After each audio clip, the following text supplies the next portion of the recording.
मूसा ने इस्राएलियों की सारी मंडली इकट्ठी करके उनसे कहा, जिन कामों के करने की आज्ञा यहोवा ने दी है वे ये हैं। 6 दिन तो काम काज किया जाए, परंतु 7वां दिन तुम्हारे लिए पवित्र और यहोवा के लिए परम विश्राम का दिन ठहरे। उसमें जो कोई काम काज करे वह मार डाला जाए। वरन विश्राम के दिन तुम अपने अपने घरों में आग तक न जलाना। फिर मूसा ने इस्राएलियों की सारी मंडली से कहा, जिस बात की आज्ञा यहोवा ने दी है वह यह है, तुम्हारे पास से यहोवा के लिए भेंट ली जाए, अर्थात जितने अपनी इच्छा से देना चाहें वे यहोवा की भेंट करके ये वस्तुएं ले आएं, अर्थात सोना, रूपा, पीतल, नीले, बैंजनी और लाल रंग का कपड़ा, सूक्ष्म सनी का कपड़ा, बकरी का बाल, लाल रंग से रंगी हुई मेढ़ों की खालें, सुइसों की खालें, बबूल की लकड़ी, उजियाला देने के लिए तेल, अभिषेक का तेल और धूप के लिए सुगंध द्रव्य। फिर एपोद और चपरास के लिए सुलैमानी मणि और जड़ने के लिए मणि। और तुम में से जितनों के हृदय में बुद्धि का प्रकाश है वे सब आकर जिस जिस वस्तु की आज्ञा यहोवा ने दी है वे सब बनाएं, अर्थात तंबू और रोहार समेत निवास और उसकी घुंडी, तख्ते, बैंडे, खंभे और कुसिर्यां।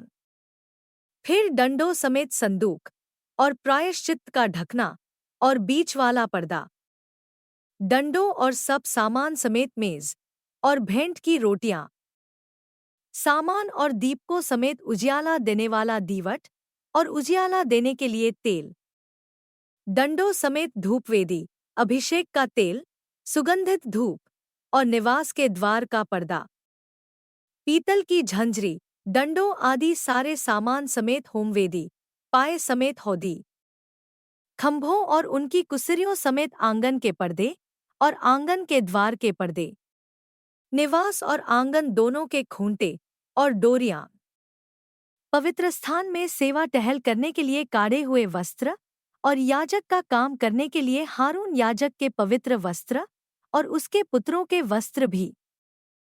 तब इस्राएलियों की सारी मंडली मूसा के सामने से लौट गई।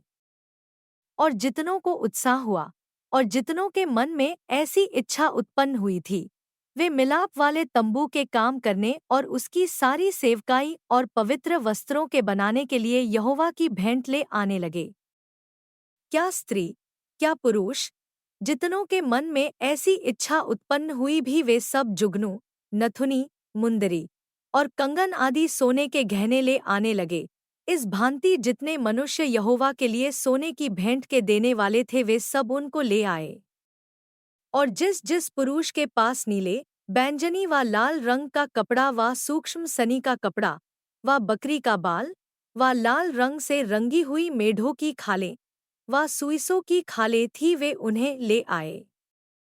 फिर जितने चांदी व पीतल की भेंट के देने वाले थे वे यहोवा के लिए वैसी भेंट ले आए। और जिस जिसके पास सेवकाई के किसी काम के लिए बबूल की लकड़ी थी वे उसे ले आए। और जितनी स्त्रियों के हृदय में बुद्धि का प्रकाश था वे अपने हाथों से सूत काट काट कर नीले, बैंजनी और लाल रंग के और सूक्ष्म सनी के काते हुए सूत को ले आईं। और जितनी स्त्रियों के मन में ऐसी बुद्धि का प्रकाश था उन्होंने बकरी के बाल भी काटे। और प्रधान लोग एपोद और चपरास के लिए सुलैमानी मणि और जड़ने के लिए मणि और उजियाला देने और अभिषेक और धूप के सुगंध द्रव्य और तेल ले आए। जिस जिस वस्तु के बनाने की आज्ञा यहोवा ने मूसा के द्वारा दी थी उसके लिए जो कुछ आवश्यक था उसे वे सब पुरुष और स्त्रियां ले आई जिनके हृदय में ऐसी इच्छा उत्पन्न हुई थी।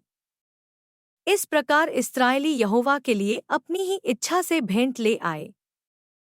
तब मूसा ने इस्राएलियों से कहा, सुनो, यहोवा ने यहूदा के गोत्र वाले बसलेल को, जो ऊरी का पुत्र और हूर का पोता है, नाम लेकर बुलाया है।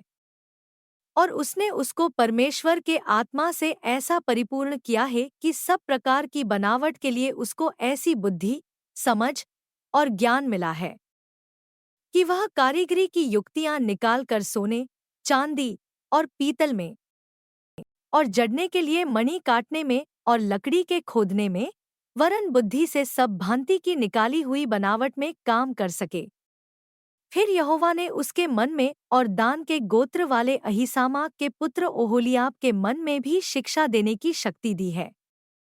इन दोनों के हृदय को यहोवा ने ऐसी बुद्धि से परिपूर्ण किया है कि वे खोदने और गढ़ने और नीले, बैजनी और लाल रंग के कपड़े और सूक्ष्म सनी के कपड़े में काढ़ने और बुनने, वरन सब प्रकार की बनावट में और बुद्धि से काम निकालने में सब भांति के काम करें।